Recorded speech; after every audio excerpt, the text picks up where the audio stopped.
My hands shook as I packed up my sheet music. The concert hall was empty now. Everyone gone except for him. Vittorio Castellano. The man who had saved this place from bankruptcy, who had revived my dying career, and who had just cornered me against the grand piano, with that predatory gleam in his eyes. 2 months ago, I was just Alistair Devereux, a failed pianist with crippling performance anxiety and mounting debt. Now, I was the personal musician for one of the most feared Mafia leaders in the city. I never meant for any of this to happen. When Vittorio first approached me after that fundraiser, I thought he was just another wealthy patron. I was desperate enough to accept his offer without asking questions. The money was too good, the opportunity too perfect.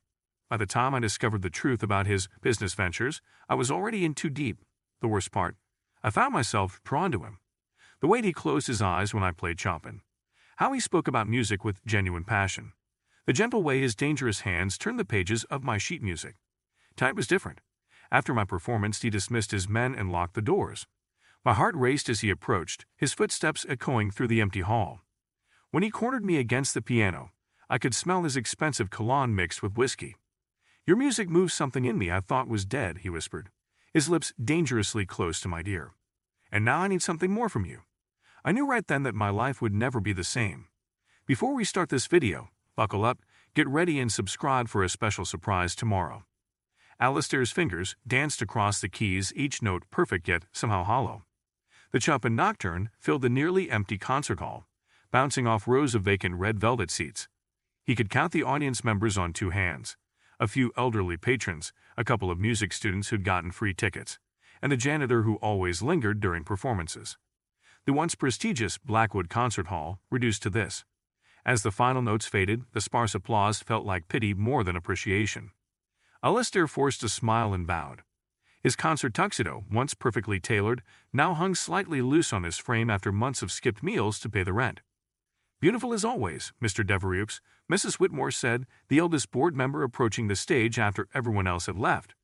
Her face betrayed what her words did not. "Thank you, though I suspect you're not here to discuss my interpretation of Chopin," Alistair replied, wiping his brow with a handkerchief. The nervous sweat had nothing to do with performance anxiety and everything to do with the stack of unpaid bills waiting in his apartment. Mrs. Whitmore sighed, her pearl necklace catching the stage lights. "The board met this morning. I fought for you, dear boy, but the numbers simply don't lie." Alistair's stomach tightened. "How long?" 2 months. "If we don't secure significant funding by then, we'll have to sell to Meridian developers. They'd made quite a generous offer to turn this place into luxury condominiums." The thought of the hall, the only place where Alistair still felt connected to music, being gutted and transformed into overpriced apartments for the wealthy made him physically ill. "There must be something we can do," he said, carefully placing his sheet music into his worn leather portfolio. "Unless you'd happen to know a wealthy patron with a passion for classical piano." Mrs. Whitmore patted his arm sympathetically. "I suggest you start looking for another venue." Later that night, Alistair sat in his small apartment, staring at the pile of envelopes stamped with red final note IC warnings. The walls were thin enough that he could hear his neighbor's television through them. The only valuable thing he owned was the upright piano in the corner, his mother's final gift before she passed. He sat down at the keys, not playing anything in particular, just letting his fingers find comfort in the familiar ivory. Gradually, a melody emerged, one he'd been composing for years but never completed. It always felt like something was missing, some emotional core he couldn't quite capture. His phone rang, disrupting the moment. It was his agent, Marcus. "Please tell me you have something," Alistair said instead of hello. "A private performance, tomorrow night. Some fundraiser for the city's elite. It pays well." "How well?" "Enough to cover next month's rent. And maybe get you a decent meal." Alistair closed his eyes in relief. "I'll take it." The following evening found him playing a gleaming grand piano at the Edison Hotel's ballroom. The wealthy attendees barely noticed him, treating his music as background noise for their champagne-fueled networking. Alistair played on autopilot, his mind elsewhere, calculating how many more gigs like this he would need to save the concert hall. Halfway through his set, he noticed someone watching him. A man in his 40s, impeccably dressed in a tailored Italian suit that probably cost more than Alistair's rent for a year. Unlike the other guests, he wasn't pretending to listen while chatting about stock portfolios. He was actually listening, his dark eyes focused on Alistair's hands as they moved across the keys. When the performance ended, the man approached while Alistair was packing up. "Your interpretation of Debussy was remarkable," the man said, his voice carrying a slight Italian accent.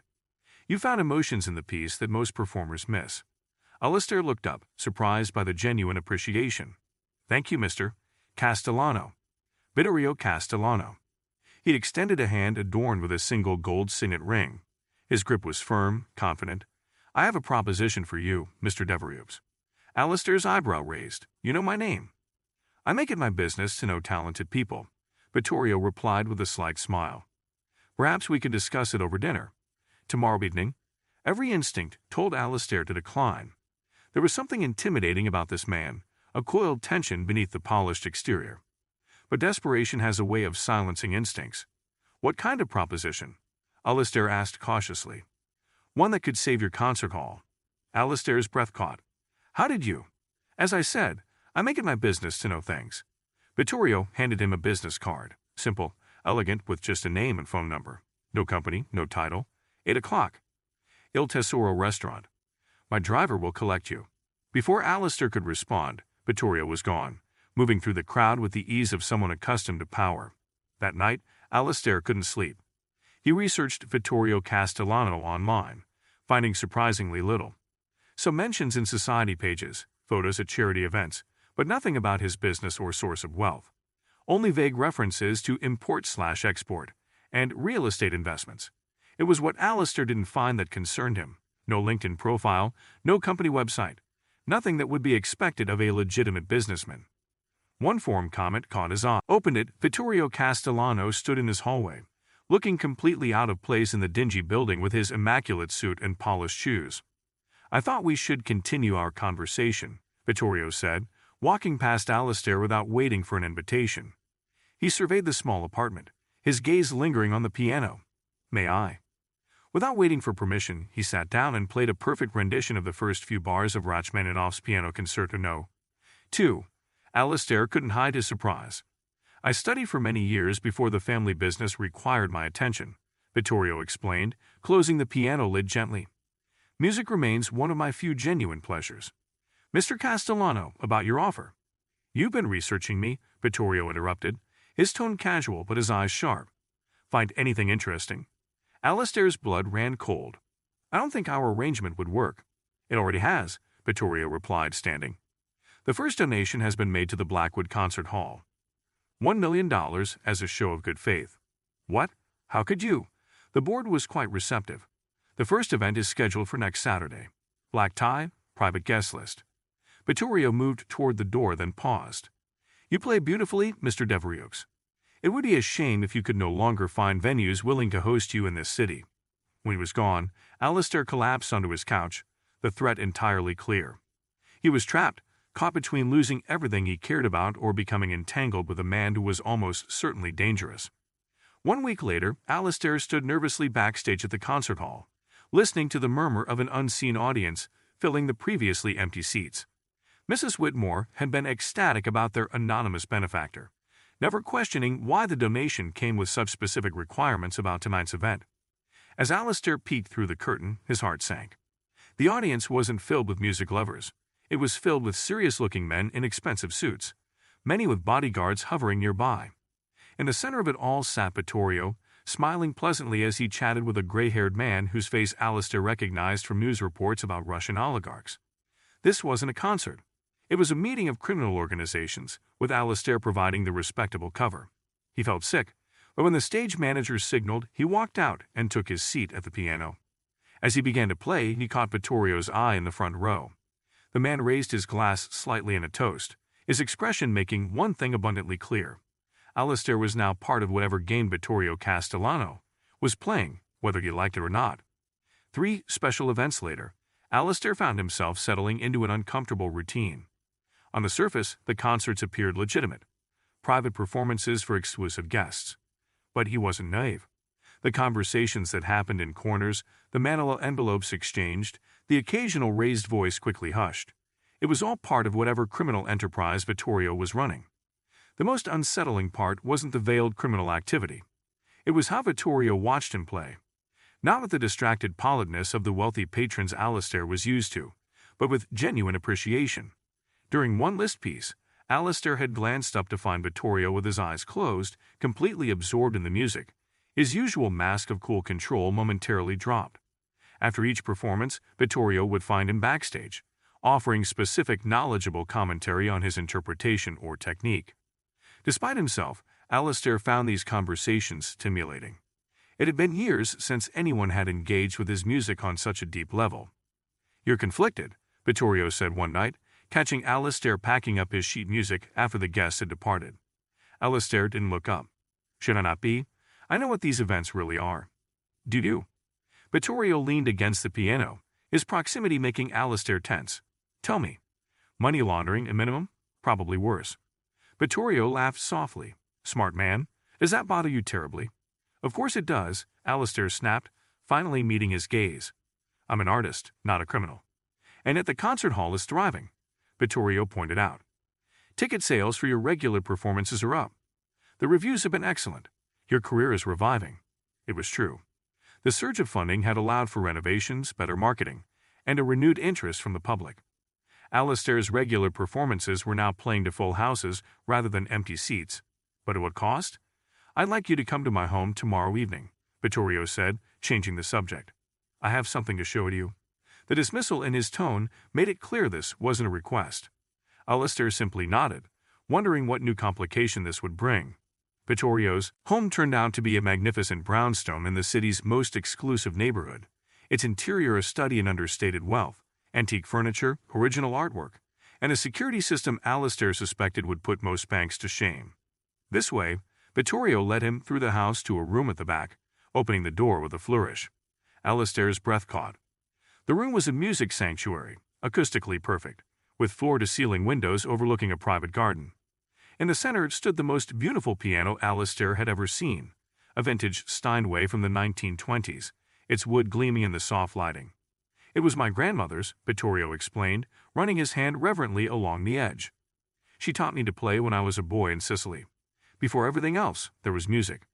Something in his voice made Alistair look at him differently, not as the dangerous criminal he had come to fear, but as someone of the past with layers he hadn't considered.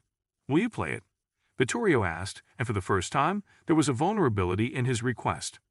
Alistair sat at the bench, feeling the weight of history in the keys beneath his fingers. He began with a simple Mozart sonata, testing the instrument's response. It was magnificent, perfectly maintained, with a warm, rich tone that modern pianos rarely achieved. Gradually, he transitioned to more emotional pieces, Beethoven, then Rachmaninoff, losing himself in the music and forgetting his audience until he finally stopped, slightly breathless. When he looked up, Vittorio was sitting in a leather chair nearby, a glass of whiskey in hand, watching him with an intensity that made Alistair's skin warm. "You play as if every note might be your last," Vittorio observed. "Perhaps because for years I thought each performance might be," Alistair admitted, surprising himself with his honesty. "Before your arrangement, I was on the verge of giving up music professionally." "That would have been a tragedy," Vittorio said simply. He stood and poured a second glass, offering it to Alistair. "Music is the only honest thing in a dishonest world. It cannot lie about what it makes you feel." Alistair accepted the drink, their fingers brushing momentarily. "Is that why you listen so intently? To feel something honest?" Vittorio's expression tightened, then relaxed. "Perhaps, in my world, Mr. Devereux, truth is a luxury few can afford." "And what is your world exactly?" "Beyond what I've pieced together." "Are you sure you want to know?" Vittorio took a seat across from him, swirling the amber liquid in his glass. "Knowledge comes with responsibility." Alistair took a sip of the whiskey, feeling its warmth spread through him. "I think I deserve to know what I've gotten involved in." "Fair enough." Vittorio nodded. "My family has controlled certain business interests in this city for 3 generations. Import, export, protection, entertainment, real estate. Some legitimate, some less so. The Mafia," Alistair said bluntly. An oversimplification, but essentially correct. Vittorio seemed untroubled by the label. "The concert hall serves multiple purposes. Yes, money moves through it. But it also provides neutral ground for meetings that need to happen away from prying eyes. And I provide the respectable cover." "You provide beautiful music," Vittorio corrected. "The cover is secondary." He leaned forward. "Tell me something. Has your art suffered since our arrangement began?" The question caught Alistair off guard. Had it? He thought back to his recent performances. both the private ones and his regular concerts. If anything, he'd been playing better than he had in years, with more emotion, more connection. No, he admitted reluctantly, it hasn't. Sometimes, Mr. Devereux, moral compromise leads to artistic freedom. Vittorio stood. You're welcome to play here whenever you wish. The piano should not sit silent. It was an unexpected generosity from a man Alastair still couldn't fully trust. Yet over the next few weeks, he found himself accepting the offer repeatedly, sometimes spending entire afternoons at Vittorio's home, playing while the older man worked in his study nearby or simply sat listening.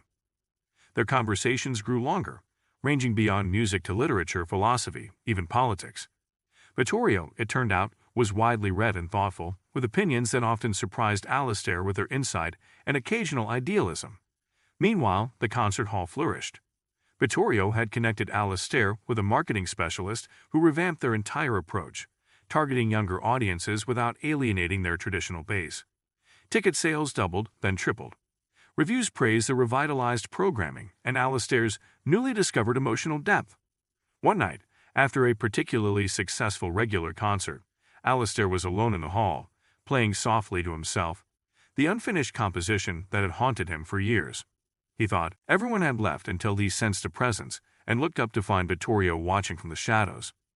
I didn't realize anyone was still here, Alastair said, slightly embarrassed to be caught playing so personal a piece. I stayed to congratulate you. The Brahms was exceptional. Vittorio moved closer. But this piece, I haven't heard it before.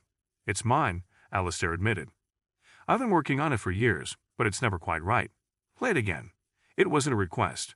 Alastair hesitated, then began the piece once more, a melancholy introduction that built gradually to an emotional peak before dissolving into a section he'd never been able to complete satisfactorily.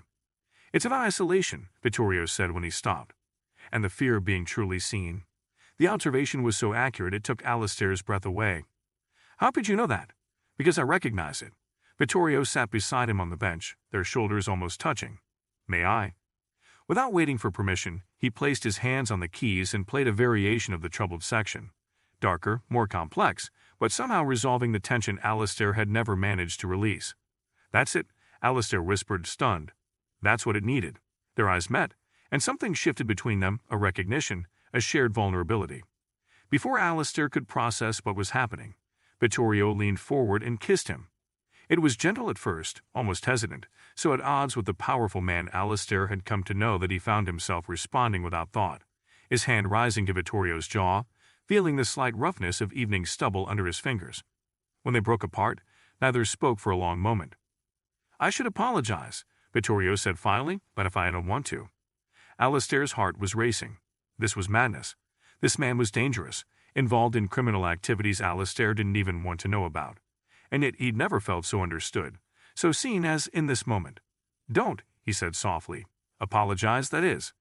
Something like relief flickered across Vittorio's face before his usual control reasserted itself. He stood, straightening his jacket. It's late. My driver can take you home. Vittorio, Alastair began, not sure what he wanted to say. We'll speak tomorrow. Vittorio cut him off, though his tone was gentle. Some things require careful consideration, yes? The following week brought a new complication. Vittorio invited Alastair to a dinner at an exclusive restaurant. What Alastair hadn't expected was to find himself seated at a table with 5 other men he recognized from the special events, clearly high-ranking members of Vittorio's organization. Gentlemen, this is Alastair Devereux. Vittorio introduced him with a hand on his shoulder that lingered slightly too long. The artist I've been telling you about. The men regarded him with a mixture of curiosity and assessment. The oldest, a silver-haired man with calculating eyes, smiled thinly. So this is your pianist, he said to Vittorio, his emphasis making it clear he suspected there was more to their relationship. He doesn't look like much. Neither did Chopin, Vittorio replied smoothly. Yet he changed music forever. The comparison was absurdly flattering, but Alastair understood it wasn't really about him. It was Vittorio establishing that his interest, whatever it was not up for discussion or criticism. Through the dinner, Alastair listened more than he spoke, piecing together the complex dynamics of loyalty, power, and ever-present danger that defined Vittorio's world. These men respected Vittorio, but there was fear there too, a wariness of crossing him. You're quiet, Mr. Devereux, one of the younger men observed near the end of the meal. Surely you have questions about our little family? Marco, Vittorio warned quietly. It's fine, Alistair said, meeting the younger man's challenging gaze. I'm simply more interested in listening than in demonstrating my ignorance about matters that don't concern me. An approving chuckle went around the table. Even Marco looked begrudgingly impressed. As they left the restaurant, Vittorio's hand at the small of Alistair's back, he whispered, You handled that well. I've performed for worse audiences, Alistair replied dryly, earning a rare genuine laugh from Vittorio. In the car afterward, Vittorio was quiet, seemingly lost in thought. Why did you bring me tonight? Alistair finally asked. Vittorio turned to look at him, his expression serious. Because you needed to understand the world I inhabit, and they needed to see that you are under my protection. Am I in danger? Everyone in my orbit is in danger to some degree, Vittorio said matter-of-factly. But less, now that they understand your importance to me. The implications of those words hung between them as the city lights slid past the tinted windows. Alistair realized with a mixture of alarm and exhilaration that his feelings for Vittorio had shifted from fear to something far more complicated, something that felt dangerously like attraction. The first snowfall of winter dusted the city in white as Alistair hurried up the steps of Vittorio's brownstone. Their relationship had evolved into something neither of them had openly defined but both clearly valued. Several nights a week, Alistair would come here after performances, sometimes to play the Steinway, sometimes just to share dinner and conversation with a man who increasingly fascinated him. Tonight, as the housekeeper took his coat, Alistair noticed something different. The normally impeccable home was quieter, the usual security personnel absent. Where is everyone? He asked as Vittorio emerged from his study. I gave the staff the night off, Vittorio replied, looking more relaxed than Alistair had ever seen him in a simple black sweater and trousers rather than his usual suit. I thought we might appreciate the privacy. There was an intimacy to his tone that sent a flutter through Alistair's chest. Over the past weeks, they had shared kisses, touches that lingered but always with Vittorio pulling back before things progressed further, citing business calls or early meetings. Tonight felt different. Dinner was waiting in the dining room, a simple but elegant meal Vittorio had apparently prepared himself. They ate by candlelight, talking about everything and nothing, the easy comfort of their conversation occasionally punctuated by charged silences when their eyes met. You're different tonight, Alistair observed as they finished the wine. Less guarded. Vittorio considered this. Perhaps because tonight I am not a businessman or a leader. Tonight I am simply a man enjoying the company of someone who sees beyond those roles. The raw honesty in his voice caught Alistair off guard. And what does that man want? Vittorio reached across the table, his fingers tracing along Alistair's wrist. What he has denied himself for too long. Later, tangled in silk sheets in Vittorio's bedroom, Alistair watched moonlight cast shadows across his lover's sleeping face. The hardness that usually characterized Vittorio's expression was gone, replaced by a vulnerability that few were ever permitted to witness. Alistair had known this was dangerous from the beginning. Becoming involved with a man like Vittorio invited complications most people spent their lives avoiding. What he hadn't anticipated was how natural it would feel, how the danger and passion would intertwine until he could no longer distinguish between them. Morning brought sunshine streaming through windows and the scent of espresso. Alistair found Vittorio in the kitchen, reading something on his tablet that made his brow furrow. Problem? Alistair asked, accepting the coffee Vittorio handed him.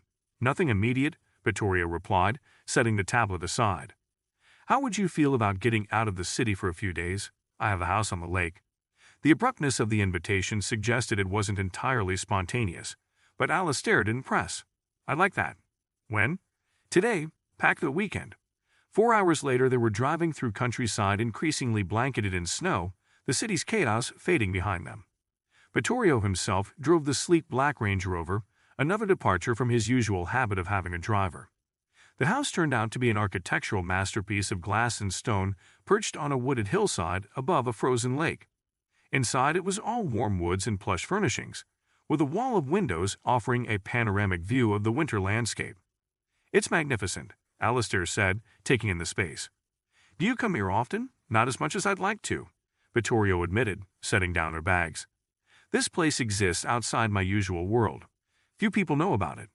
The implication that Alistair was being granted access to something private, something Vittorio kept separate from his criminal enterprises, wasn't lost on him. They spent the afternoon exploring the property, hiking through snow-covered woods, returning to the warmth of the house as dusk fell. After dinner, they sat before the fireplace, Vittorio pouring aged whiskey into crystal glasses. "There's something I've been wanting to discuss with you," he said, his tone suddenly serious. "Your career." Alistair tensed slightly. "What about it?" "I've been in contact with Anton Ziegler." The name made Alistair sit up straighter. Ziegler was one of the most influential artistic directors in Europe, known for launching pianists into international stardom. "Why?" "Because he's looking for a soloist for next season's opening concert in Vienna," Vittorio said calmly. "And I sent him recordings of your recent performances." Alistair set his glass down with more force than intended. "You did what?" "Without asking me." "He wants you." "The contract is being drawn up." The casual way Vittorio made life-altering decisions without consultation ignited something in Alistair. "You've had no right. This is my career, not some business deal you can arrange over handshakes and whiskey." Vittorio looked genuinely surprised by the reaction. "I thought you would be pleased. This is the break you've been waiting for." "That's not the point." Alistair stood, pacing before the fire.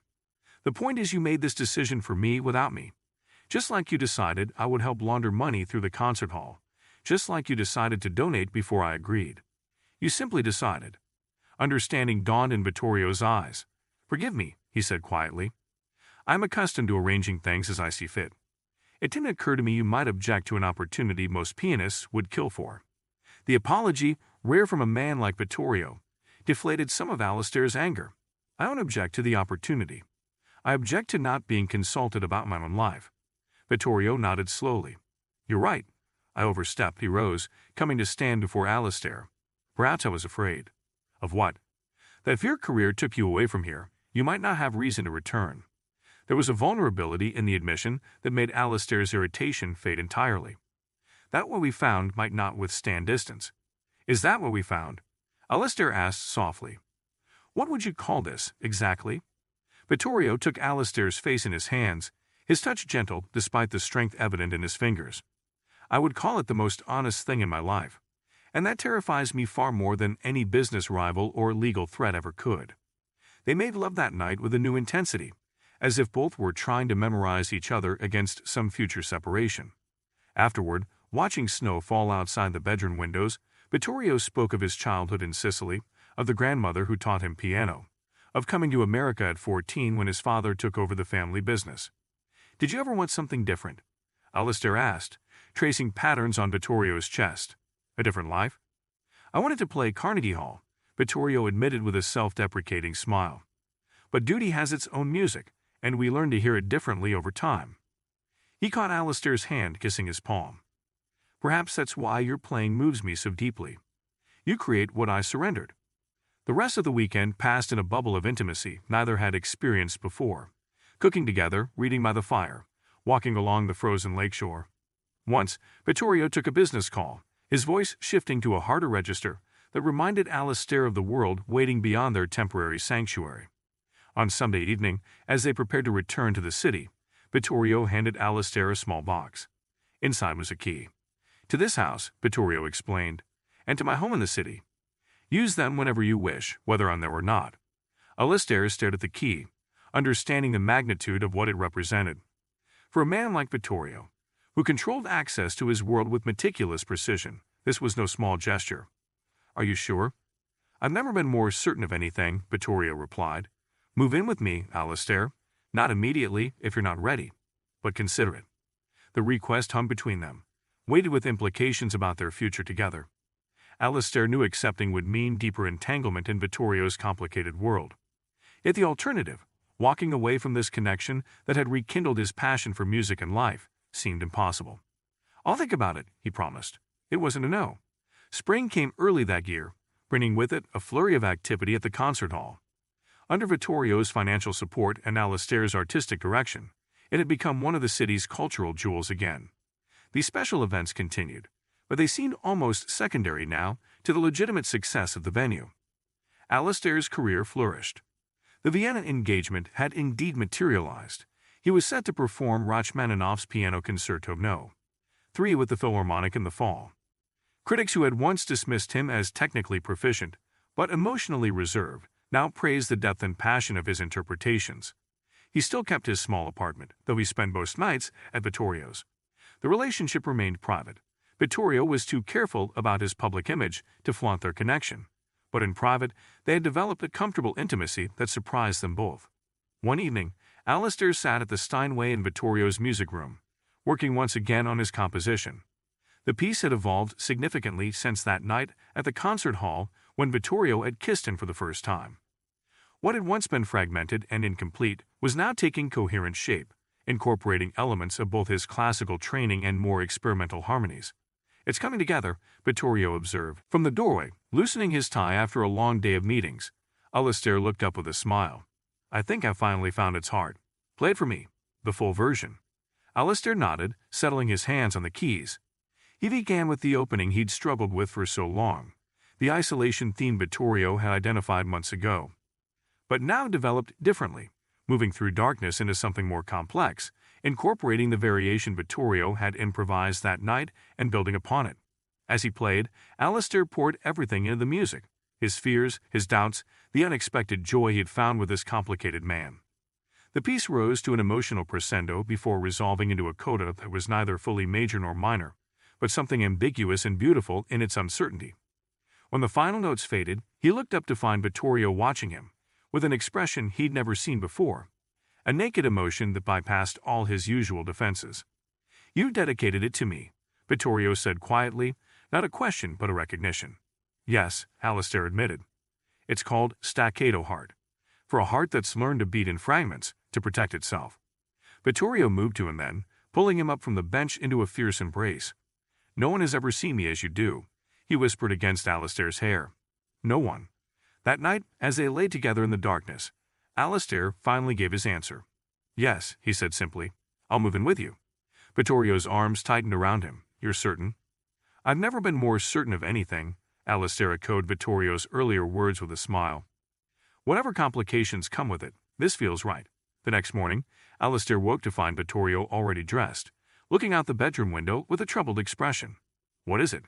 Alistair asked, sitting up. "Business," Vittorio replied, turning to him with a smile that didn't quite reach his eyes. "Nothing for you to worry about." But there was something in his tone that sent a chill through Alistair, a reminder that their bubble of happiness existed within a larger, more dangerous world. A world that sooner or later would demand their attention. The sound of shattering glass jerked Alistair from sleep. He sat up in Vittorio's bed, momentarily disoriented by the shouting downstairs. Beside him, Vittorio was already moving, pulling a handgun from the bedside drawer with practiced ease. "Stay here," he ordered, his voice cold and flat in a way Alistair had never heard before. "Lock the door behind me and don't open it until I return." Heart pounding, Alistair did as instructed, watching Vittorio slip out into the hallway with lethal grace. More shouting, a thud, then several loud bangs that could only be gunshots.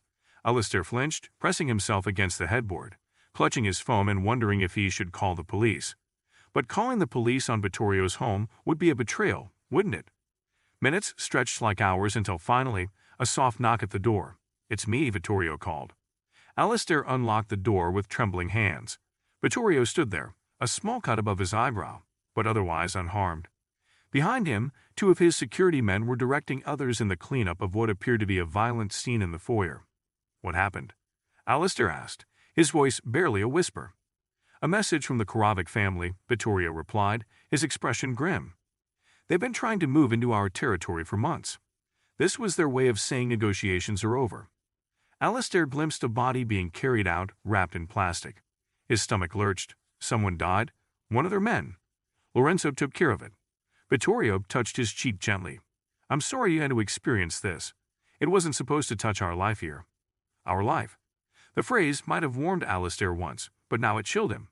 Because this was their life, not just the intimate dinners and passionate nights, but the violence and danger that came with Vittorio's position. "I need to make some calls," Vittorio said, pressing a kiss to Alistair's forehead. "Try to get some sleep." But sleep was impossible. Dawn found Alistair at the kitchen table, nursing cold coffee as Vittorio spoke in rapid Italian to a succession of grim-faced men. When the last one left, Vittorio sat across from him with a tired sigh. "I won't insult you by saying this won't happen again," he said, "but I will do everything in my power to keep you safe." Alistair nodded numbly. "I have a rehearsal at 10. Lorenzo will drive you." "I'd rather take a taxi." Something flickered in Vittorio's eyes. Hurt perhaps. As you wish. The rehearsal was a disaster.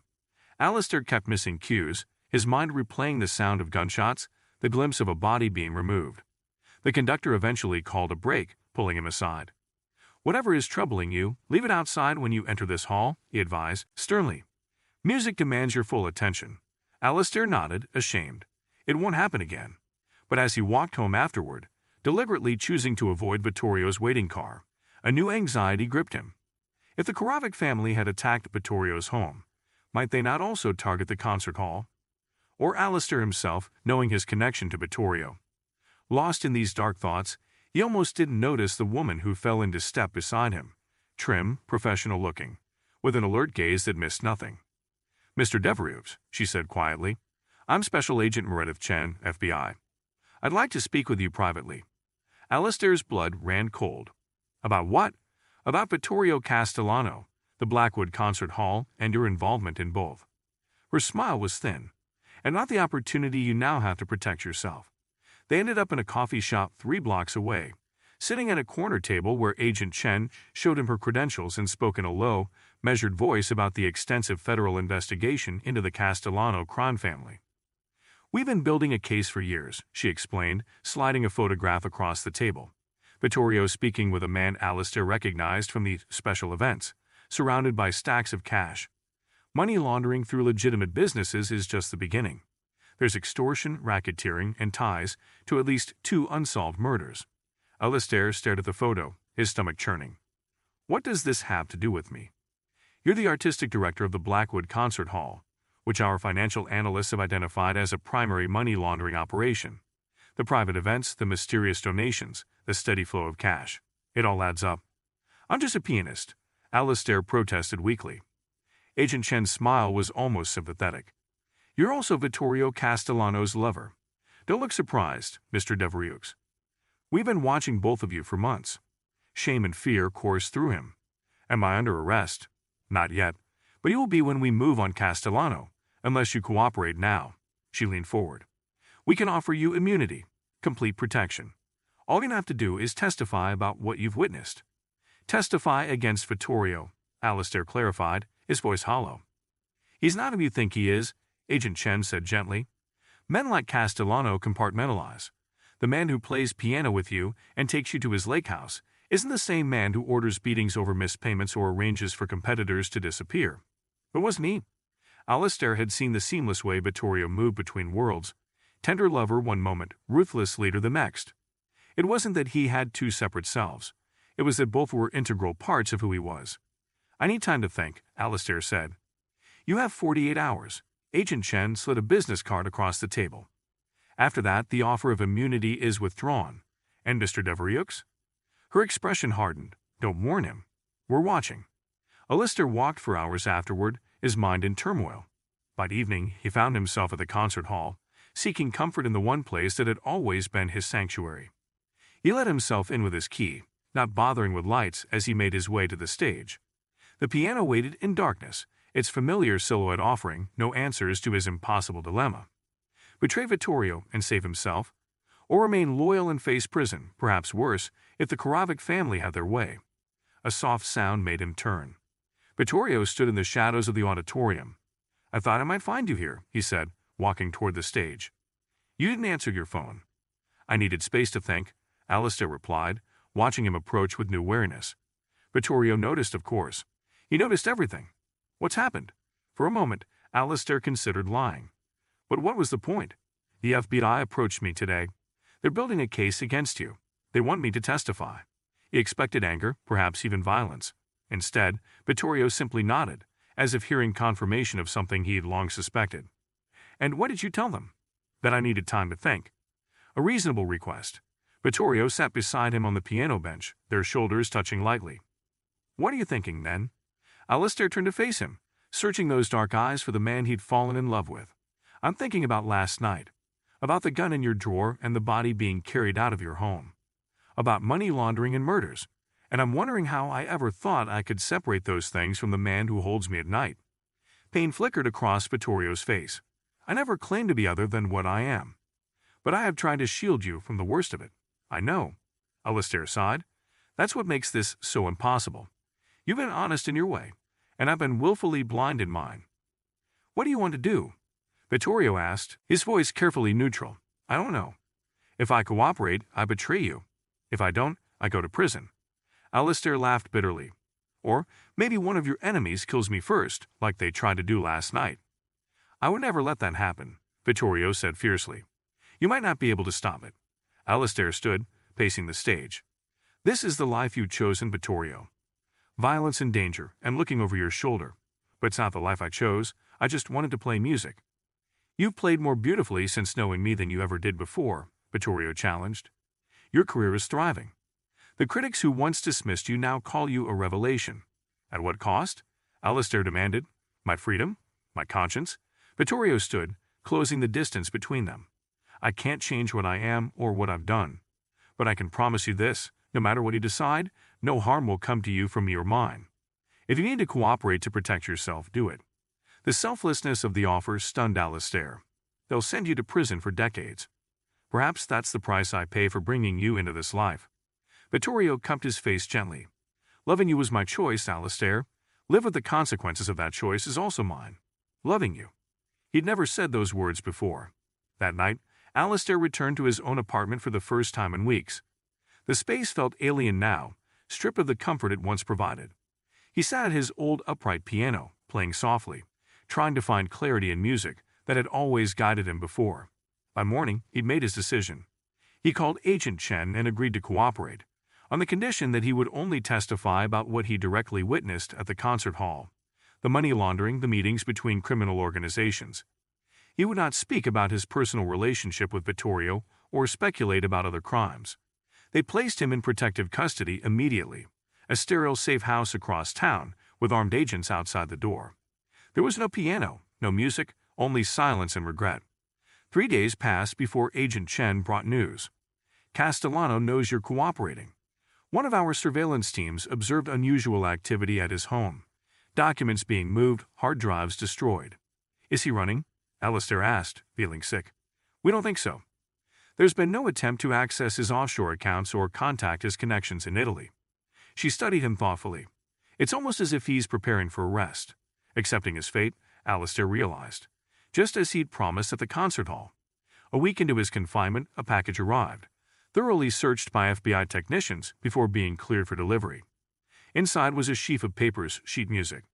Alistair's composition, staccato hard, but now fully orchestrated for piano and symphony, with detailed notations in Vittorio's elegant handwriting.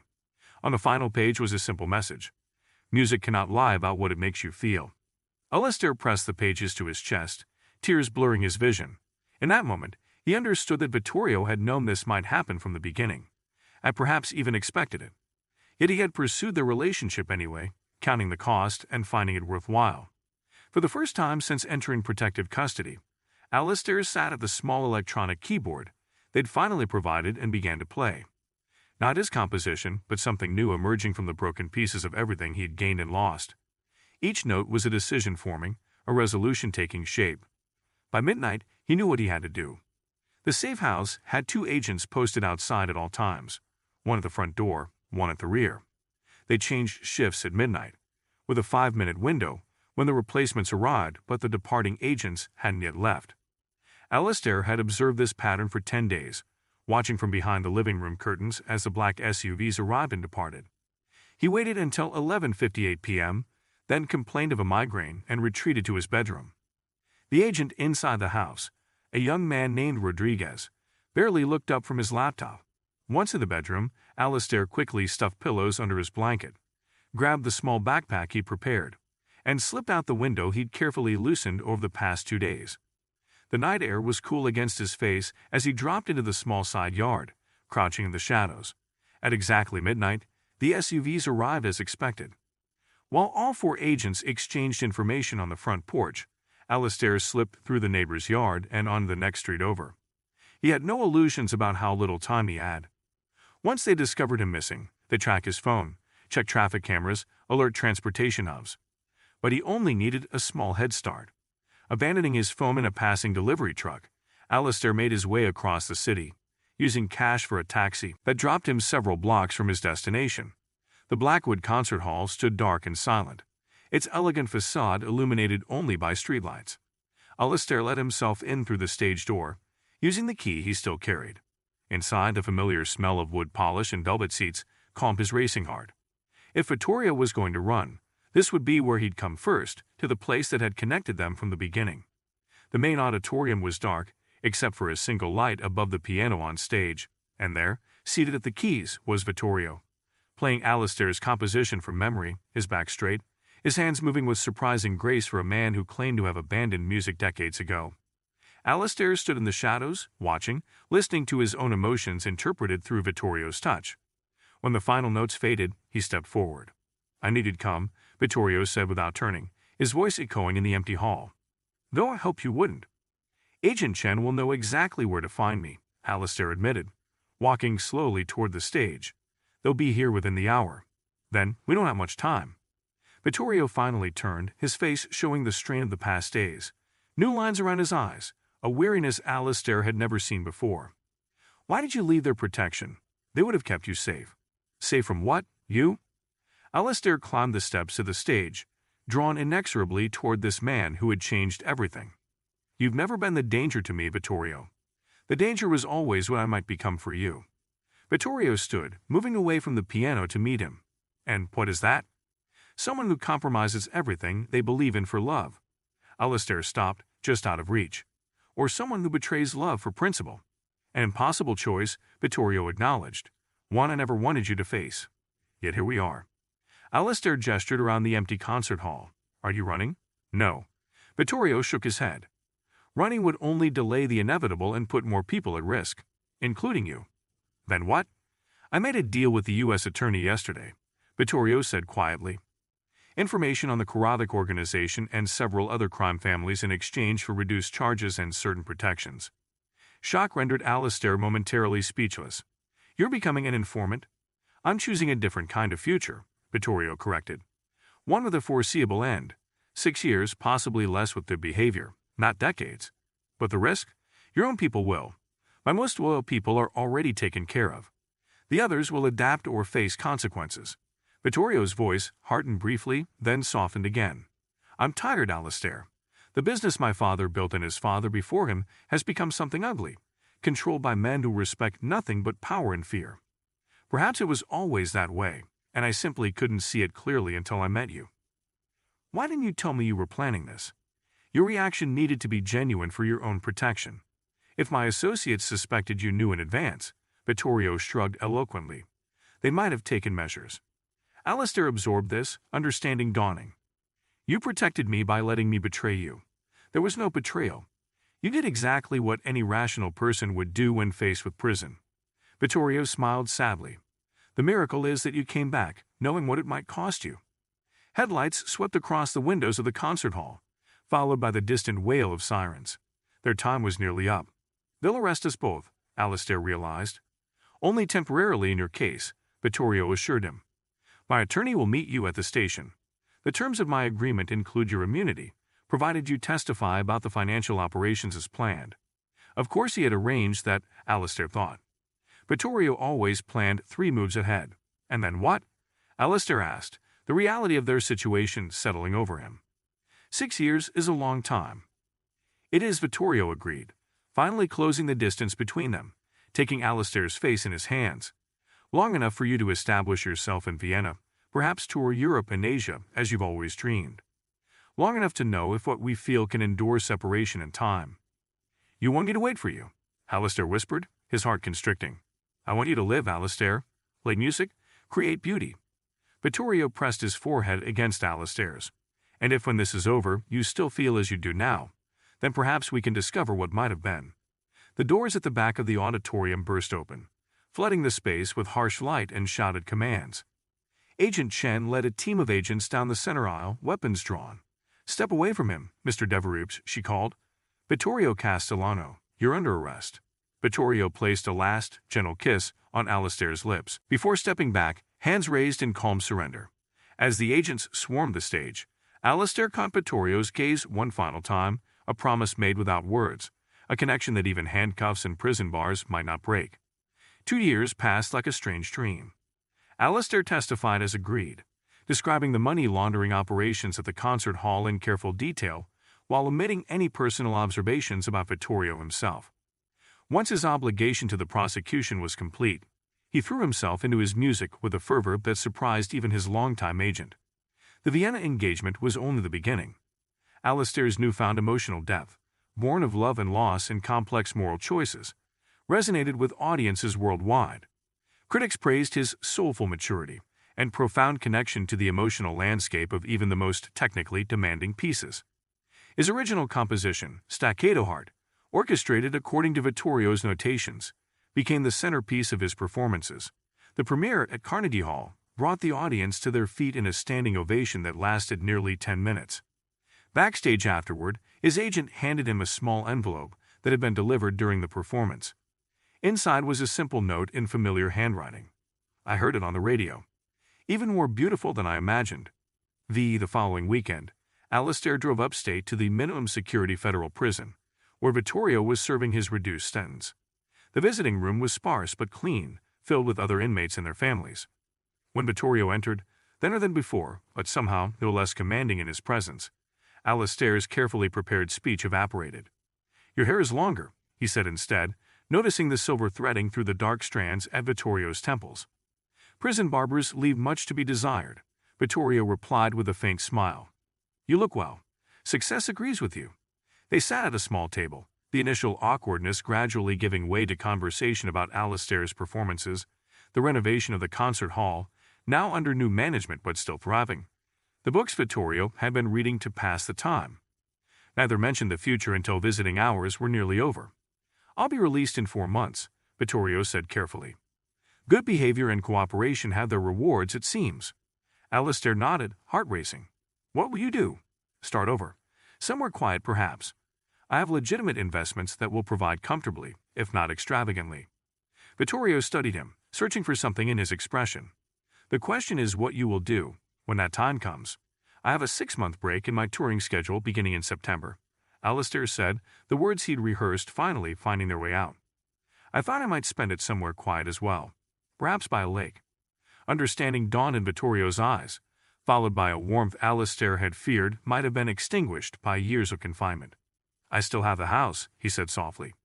"It would be a good place to work on new compositions." It wasn't quite a declaration or a commitment.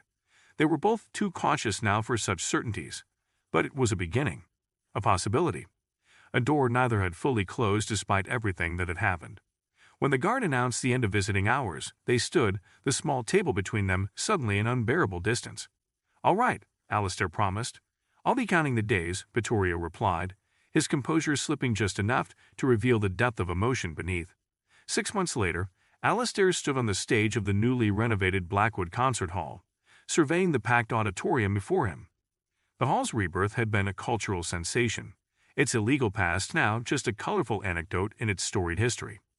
Tonight's performance would be the crowning achievement of its comeback, a gala reopening featuring the City Symphony and Alistair as soloist, performing his now famous original composition.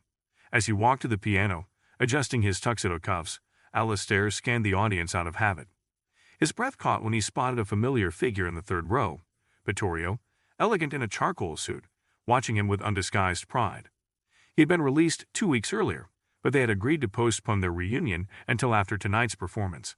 Seeing him now, unexpected and perfect in the audience, sent a surge of emotion through Alistair that nearly overwhelmed him. Taking his seat at the piano, Alistair exchanged a nod with the conductor. As the orchestra began the haunting introduction he and Vittorio had crafted together, Alistair's fingers hovered over the keys, anticipating the moment his part would begin. He glanced once more at Vittorio, their eyes meeting across the crowded room. In that gaze was everything they had endured and everything that might still be possible, the pain of separation, the joy of connection, the complexity of loving someone whose world had been so different from his own. When Alistair's hands finally touched the keys, the music that flowed from them was not just his own, but theirs, a conversation between two souls who had found each other against impossible odds and might, with care and patience, find their way back again. The final notes of Staccato Heart filled the concert hall, no longer fragmented but whole, embracing both darkness and light, just as they had learned to do. As the audience rose in thunderous applause, Alistair's gaze remained fixed on the only person whose response truly mattered, the man who had changed everything, and for whom he might risk changing everything again.